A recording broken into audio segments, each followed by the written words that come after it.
In today's video, I'm going to teach you how to enter rental property in TurboTax. To get started, sign into your TurboTax account and open the tax return you're currently working on. Make sure you're in the correct return before moving forward, especially if you've started more than one. Once you're inside your return, go to the Federal section and then select Income from the left-hand sidebar. This is where TurboTax organizes the different types of income you may need to report.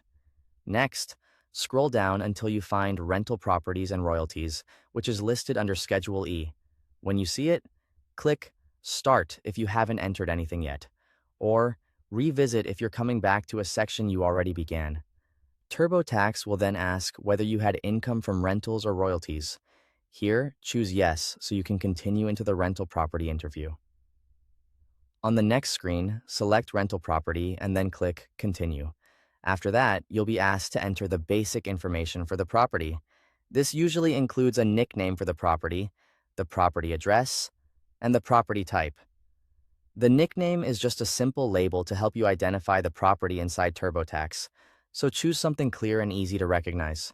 Once the basic details are entered, continue through the follow-up questions about the rental. TurboTax may ask whether this is your first year renting the property, what percentage of the property you own, whether you actively participated in managing it, and other details related to the rental. These questions matter because they affect how the property is reported and how certain tax rules may apply, so take your time and answer carefully. Next, enter the financial details for the rental.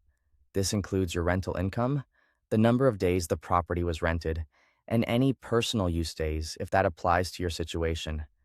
You'll also enter all eligible rental expenses, along with any assets, depreciation information, and any other details TurboTax asks for.